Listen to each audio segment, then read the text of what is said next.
сьогодні вечір буде англійською мовою. Я не буду перекладати весь час, так що якщо комусь некомфортно, прошу вибачення. А сьогодні вечір нас англомовний.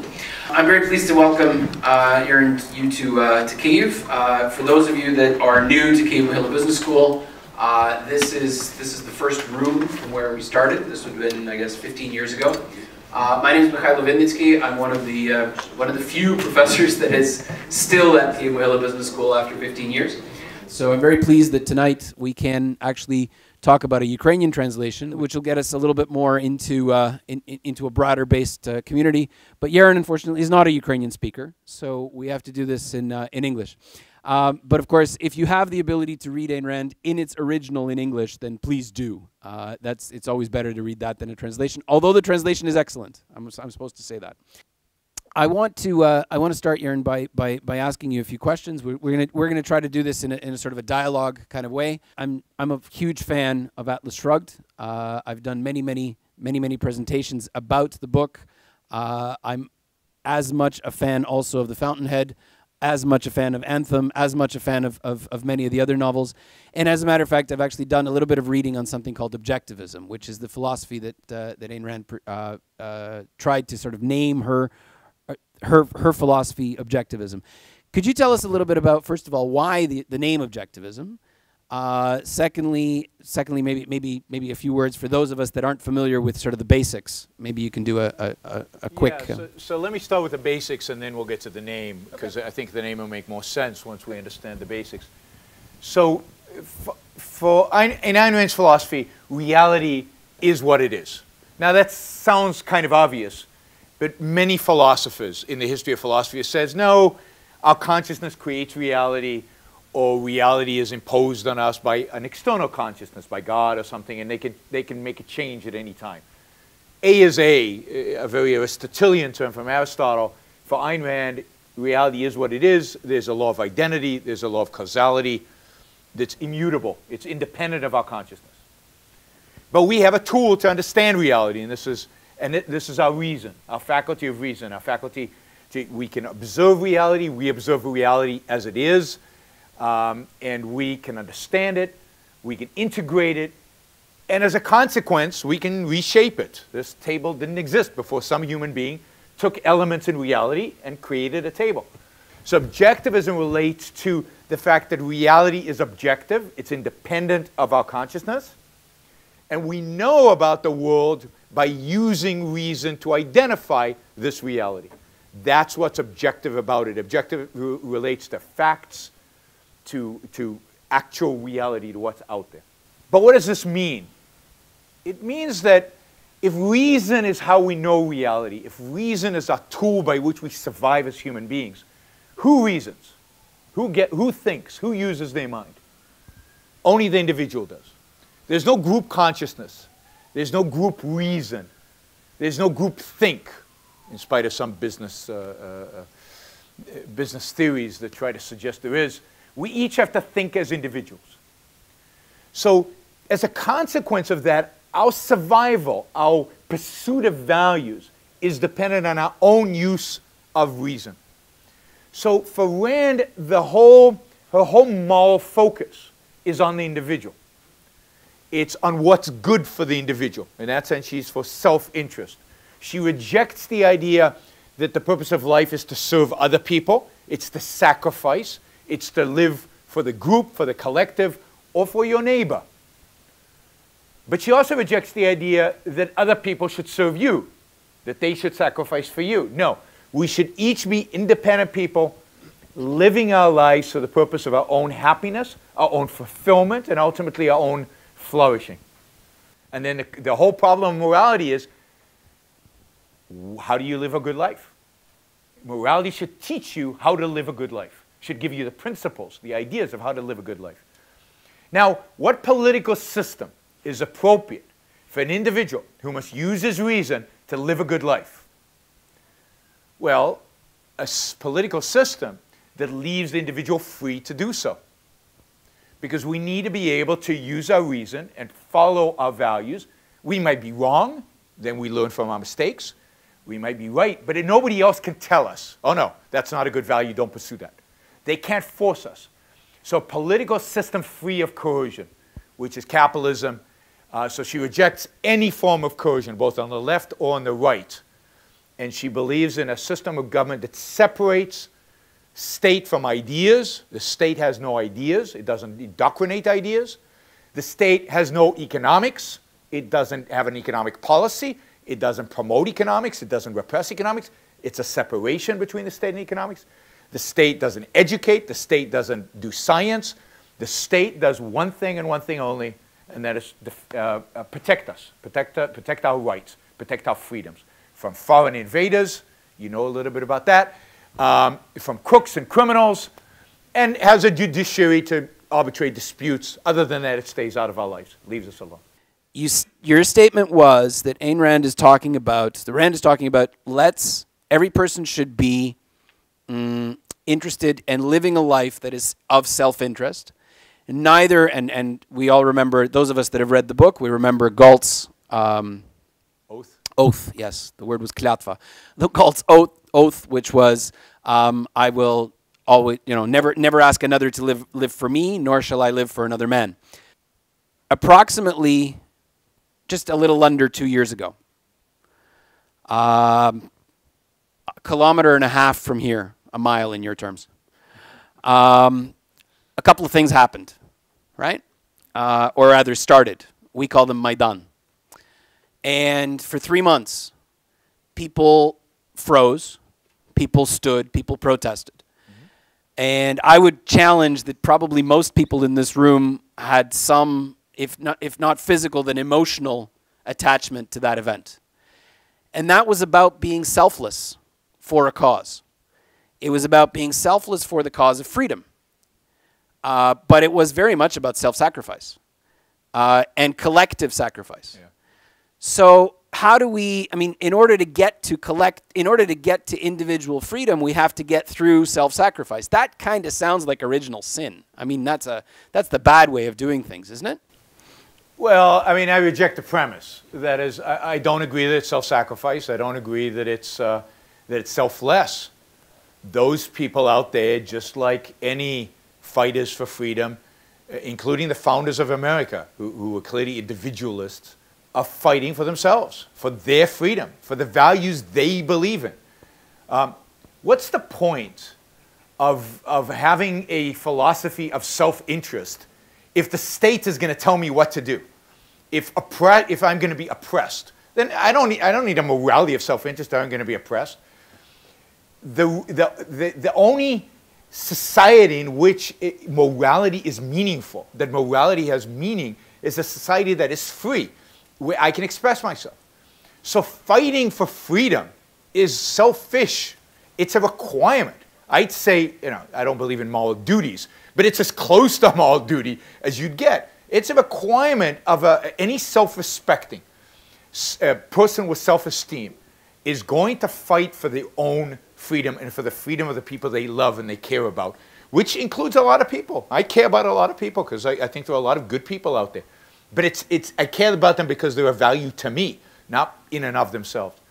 So I believe that most revolutions for freedom are selfish. Freedom is not optional.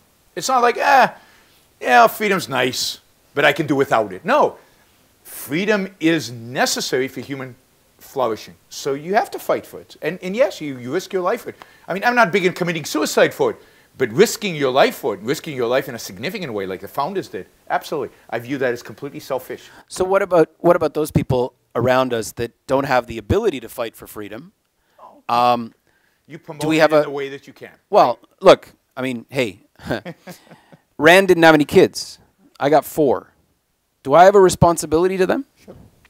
Sure. So I'm not telling you that it's your moral responsibility to go out into the streets and risk your life when you have 4 kids at home and you need to feed them. You have to make that evaluation. Actually, I was looking at it the other way. Okay, if I have no obligation to live for another man or to live for anyone else, what about the obligation to feed my kids?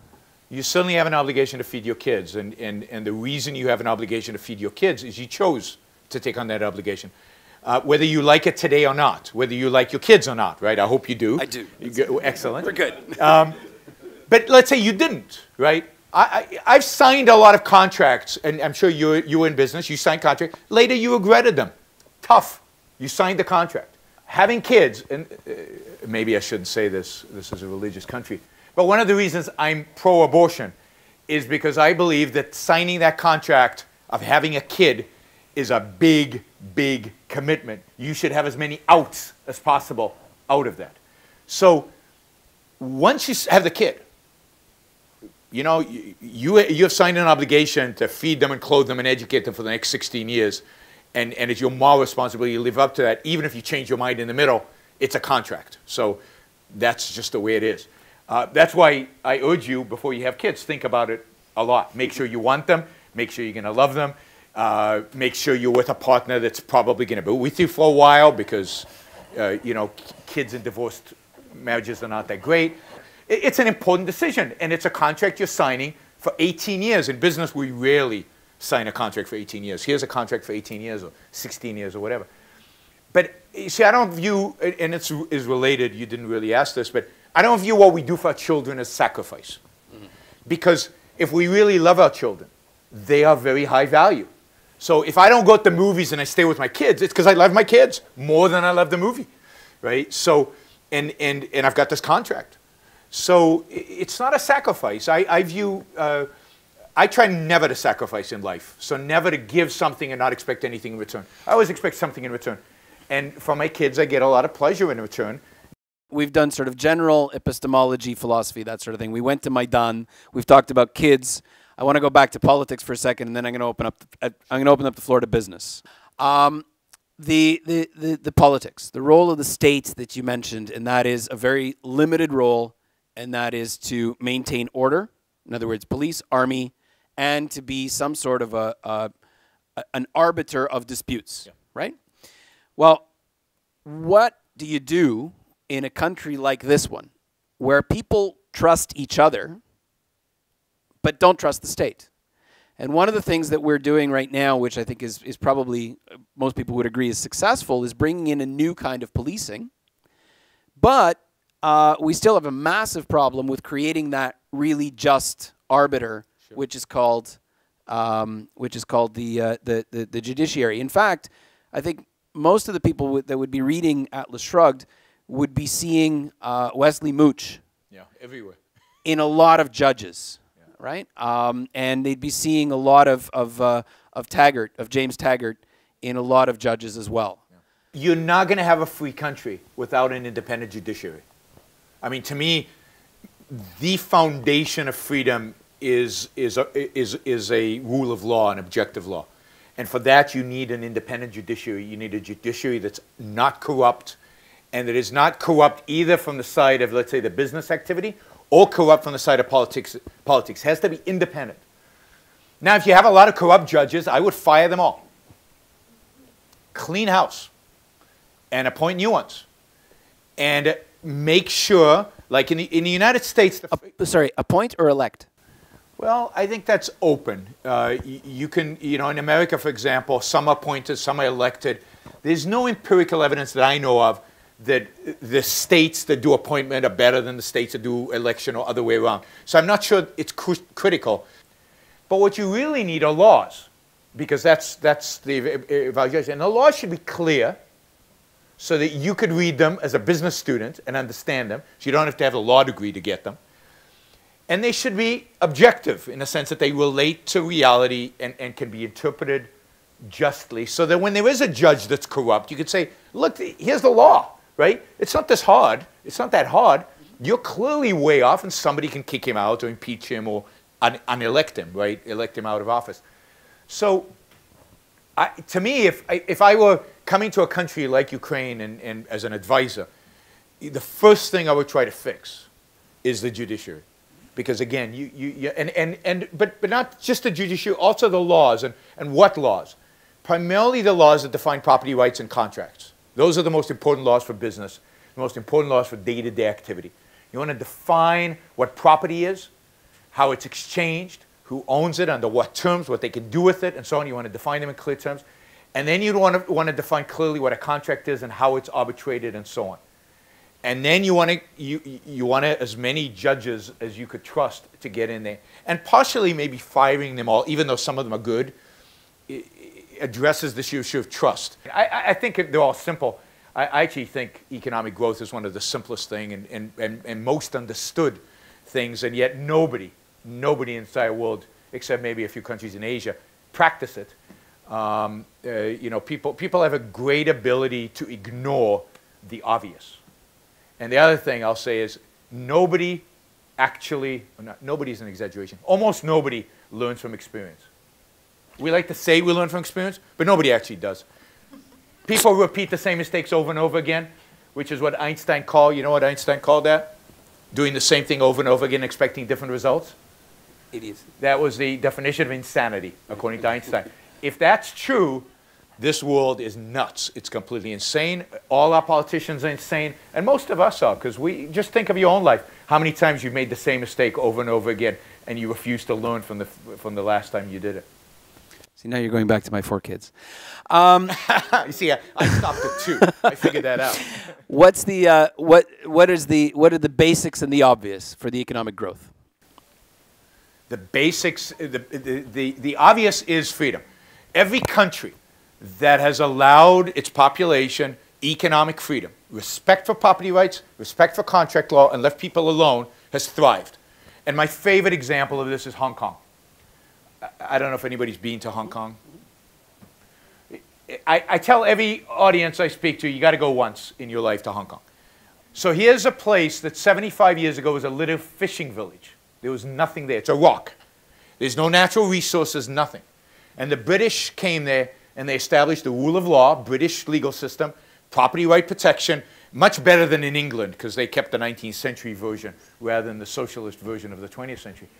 And that's it, hands off. No safety net, no nothing. Just we protect property rights, we protect contract law. And millions of people came from all over Asia, the poorest people in the world, no skills, nothing. Today, Hong Kong has more skyscrapers than New York City.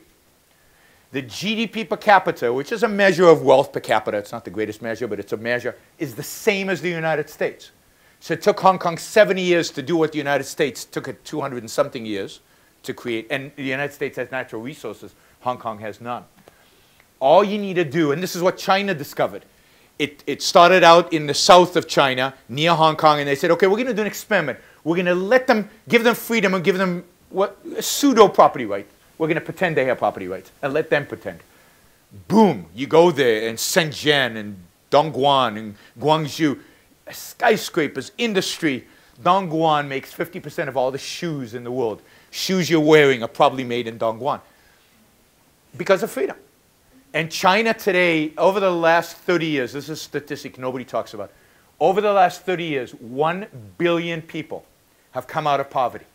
1 billion people have come out of poverty.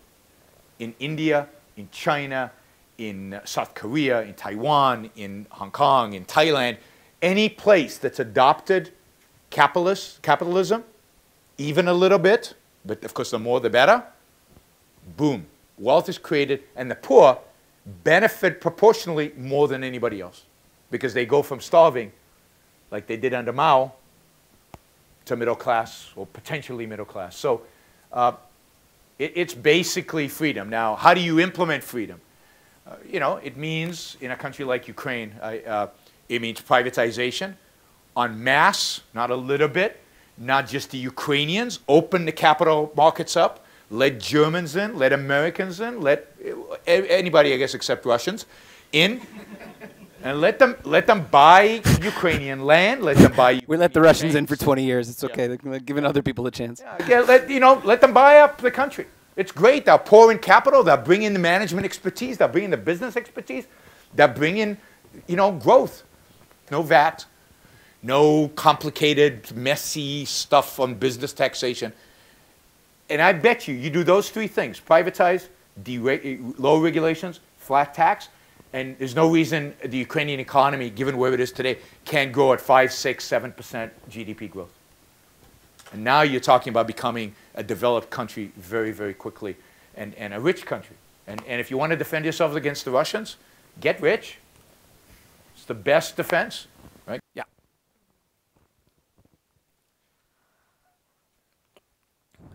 Well, thank you for your lecture. My name is Vera. 6 years ago, I read Atlas Shrugged, and it made me join the Libertarian Party of Russia.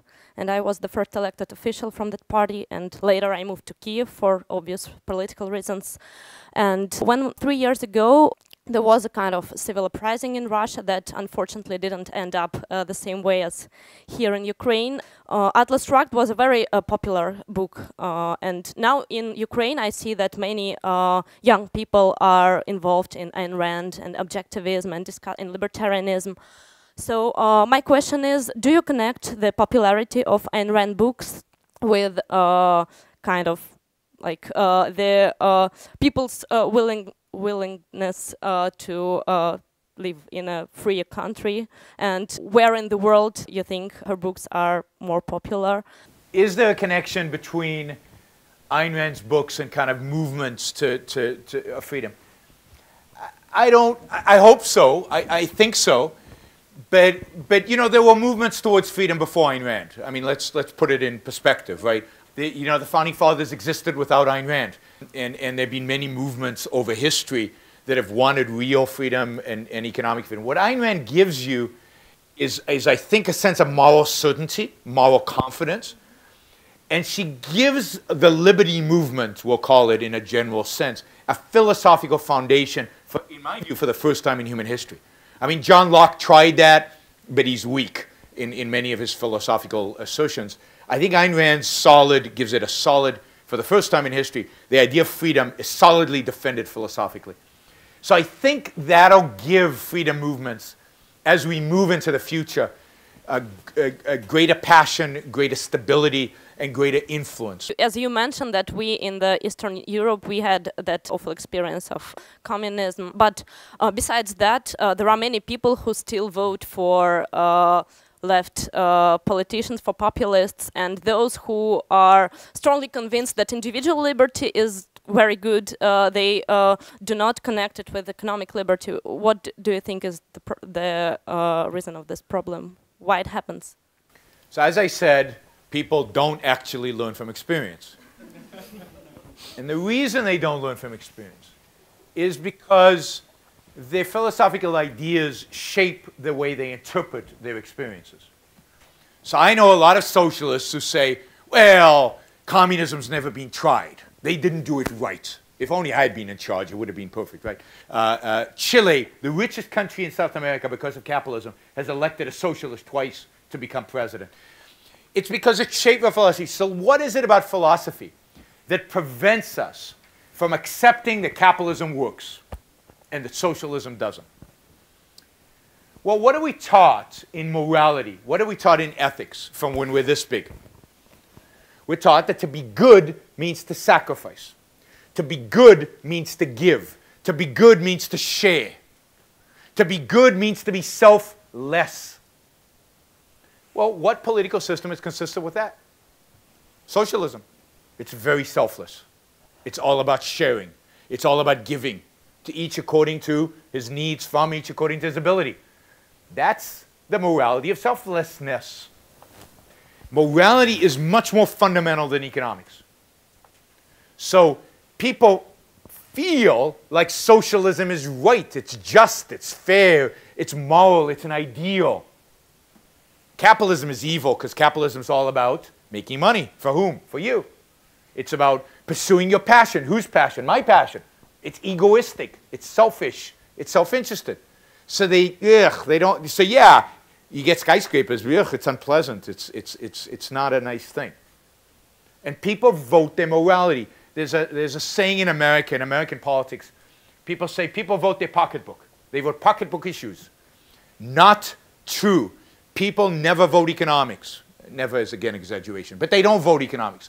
People vote what they think is right, what they think is just. And the fact is, we live in the world in the West that believes that socialism is just and capitalism is unjust. There's a huge debate going on in Western Europe and in the US about inequality. Right? Inequality is bad. Equality is good. Well, we've tried equality of outcome. We know how that turns out. Everybody's equally miserable. Have they learned anything from it? No. I say inequality is beautiful. Beautiful. You know, you get as much as you produce. Some people produce a huge amount. They make our lives better. They get rich. Some people produce a little bit, and that's okay too. You know, they get, you know, we're teachers. We're not going to be billionaires. Teaching until the internet really takes off. But it's an awful lot of fun. Exactly. Exactly. So we've actually, I mean, we're probably smart enough to go out there and make some money, right? But we've done a trade-off. We love teaching. It's a lot of fun. So we're willing to take less money. So yeah, there's a huge inequality between me and the businessman who lives around the corner from me. Cool. He's doing what he loves. I'm doing what I love. That's great. That's inequality is a good thing. It's not a bad thing. So again, people vote what they think is right. And I'll give you this example, and then we'll take the next question. Rich people, you would think, want to keep their money, right? So the rich would never vote for higher taxes, right? If they purely voted economic interest, they would always vote for low taxes. But when Obama ran for president of the United States in 2012, he promised to raise taxes on the rich. Promised. And he fulfilled that promise. How do you think the rich voted? Now, if they were voting economic interest, they'd vote against Obama. But they didn't. 8 out of the 10 richest counties in the United States went for Obama. In California, there was a referendum. Everybody got a vote on increasing taxes on the wealthy from 10% to 13%. That's on top of federal taxes. That's an addition. 10 to 13%. That's a 30% increase. How do you think rich people voted? For it. Because they think it's right. Because they think it's just. Because they feel guilty about all the wealth that they've created. And this is, I'm not talking about stupid wealth. I'm talking about Silicon Valley. Silicon Valley overwhelmingly voted to raise taxes on themselves. Because they vote morality. They don't vote economics. The only way to reduce cronyism, to reduce the involvement of business in politics, is to shrink politics. It's to make politics impotent. To make politics impotent. So if politicians can't regulate business, why would I bribe them? So in the 19th century America, when America had small government and wasn't involved in every aspect of the economy, there was very little cronyism. Even 50 years ago, there was less cronyism than today. The reason there's a lot of cronyism today is because government regulates everything. And I'll give you my favorite example of this. In I think it's 1994, the top executives of Microsoft were invited to the Senate in the United States. And they sat there in front of the Senate, and the Republican, this is a Republican, not even a Democrat, Orrin Hatch is a Republican senator from Utah. He yelled at them, and he said, "You have got to start lobbying. You've got to build a building in Washington, D.C. You've got to realize Washington is important." And the guys from Microsoft says, "Look, we don't need you. Just leave us alone and we'll leave you alone. We don't want to lobby you. We don't need you. We're developing the most innovative software in the world. We're changing the world." Literally, Microsoft changed the world. "We don't need you. Leave us alone." Guess what happened a year later? The Justice Department goes after Microsoft. Why? Because they dared to offer a product for free. Talk about the evils of monopolies, right? They might offer you something for free. How bad is that? So what did Microsoft learn from that lesson? And of course, this dragged out for years, and they had a bureaucrat stationed at Microsoft for 10 years. Innovation went down. Apple went like this. Microsoft went like that, all because they refused to play the game. The game set by politicians. Guess how much they spent today on lobbying? Tens of millions of dollars. They've got a beautiful building inside Washington, D.C. You know, you could walk to the Capitol. You can walk to the White House. If you take away the power of politicians to regulate, to control, if you create a tax system that's flat, no deductions, you can't deduct anything. Revenue, expenses, or just tax revenue. Revenue, expenses, and that's it, right? Then why should I lobby? You don't control anything. Now I have to run my business. So the only way to stop cronyism, the only way to stop this oligarch-type relationship is to make politics impotent. And you do that by having a simple tax and by eliminating regulation, minimizing the regulation to really the protection of property rights. That's it. Regarding Elon Musk, so he changed industry. His ideas, he had different ideas in different spheres, and he really changed many industries. But he was supported by Obama. And actually, if there was not Obama's support, maybe some of the companies were bankrupt. Yep. So, what will you say? He's a corrupt businessman. He's no different than your oligarchs. He's a crony. Now, the first business he built, where he made his first money, was all private. That was PayPal. PayPal never had any government involvement, and that's how he made his fortune, his first fortune. But then, almost all of his investment have been in government-supported businesses. Now, I don't blame him too much for SpaceX. SpaceX sends rockets into space. The only client he has right now, because of the way the government does it, is NASA, is the government. But Tesla is a bad, bad, bad business. I don't like Tesla. I condemn anybody who buys the car. And this is why. I'm subsidizing it. Me. I'm a middle-class American. And my taxes are going to Elon Musk, who's rich. He's a billionaire. He's taking my money and building cars that rich people buy that I'm paying for. That's immoral. But he disclosed all the technology in order to build the industry. He disclosed everything. That doesn't make him a good guy. The fact that he uses my money to subsidize his car and to sell it to rich people at my expense, that's just wrong. You know, you want an electric car, pay the full price. Why are you taking my money to make it cheaper?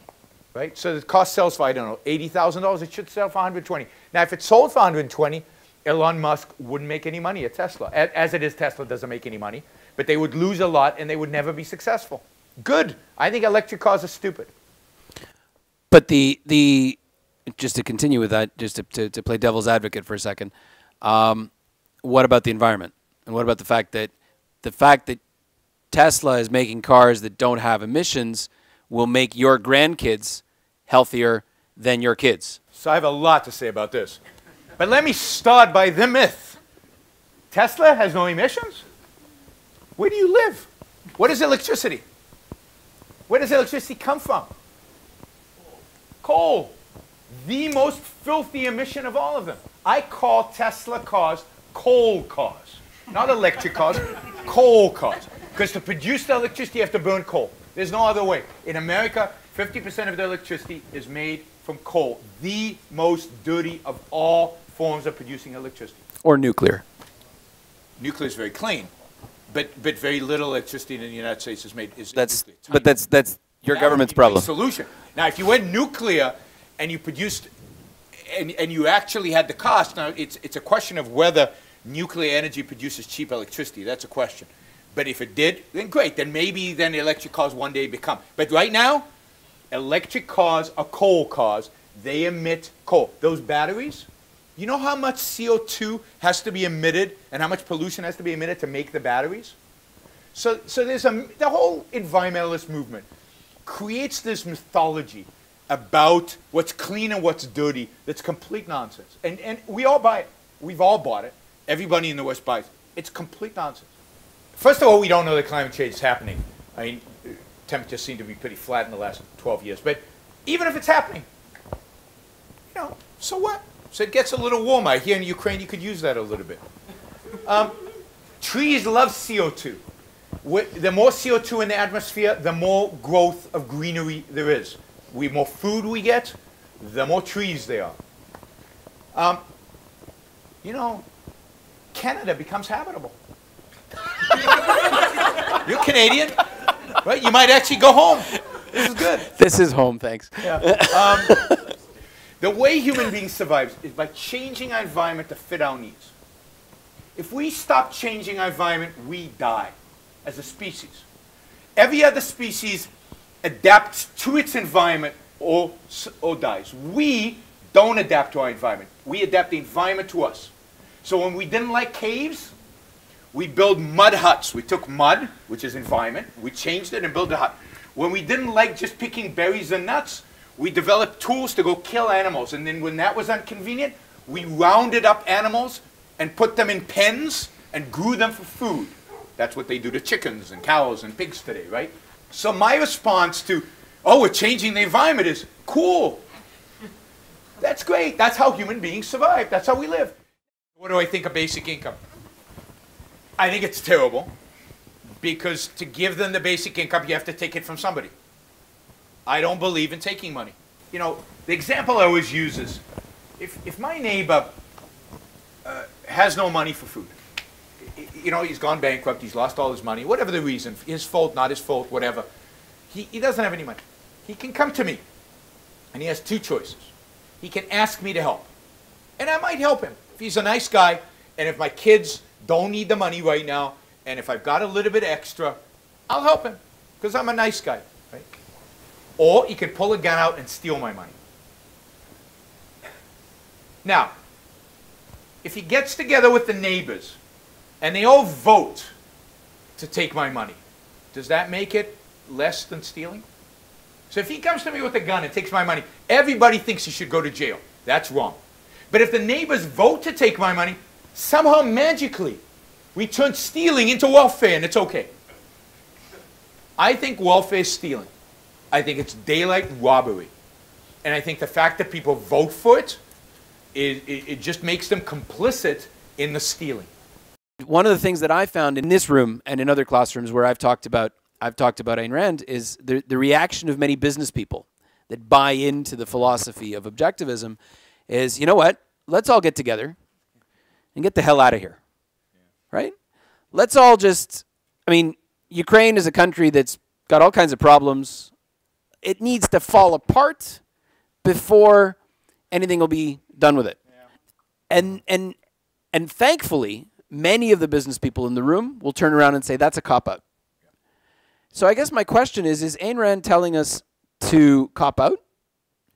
Or what's the message behind, I mean, Galt's Gulch is clearly a literary thing, yeah, right? Yeah. But if we all decide to cop out, then the world collapses. Yep. But it's not your responsibility to hold the world up, which is part of the message of Atlas Shrugged. It's you're not responsible for other people's errors. And Dagny, who doesn't buy that, who wants to fight on for the world, learns the hard way that the world doesn't want her help, and all she's doing is subsidizing evil, subsidizing destruction. And by leaving, she actually makes a bigger impact. But I don't want to give away the ending.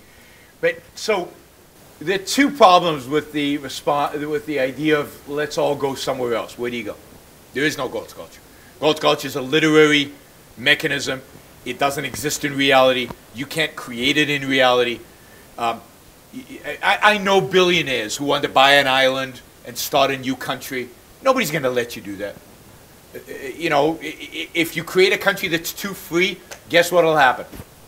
Guess what will happen? If you find an island, you started and you set up a free bank, you know, bank that'll take deposits, has real privacy, all that, what will happen? The Marines will show up, they'll shut you down. Nobody's going to let you do it. I mean, ask the Cayman Islands, ask Switzerland. Why doesn't Switzerland have private banking anymore? Real private banking, privacy. Because America told them, you can't do that. And if you do that, we're going to shut you down. We're going to boycott you. We're going to destroy you. So they stop. So so you can't create a truly free country. And this is why America is so important. Without getting, in a sense, permission, right, from one of these superpowers. A lot of times, objectivists are critiqued as you're cold-hearted. You don't care about other people. You don't care about the poor. No, I love poor people who are ambitious. And I would actually help them in a free country. I love people generally. I love human life. I love the idea of human life. I love little babies because I love the potential that they have to become fully flourishing human beings. Objectivists are lovers. That's how I perceive it. I want to thank you very much for coming tonight, and I want to thank particularly Yaron for an inspiring session tonight.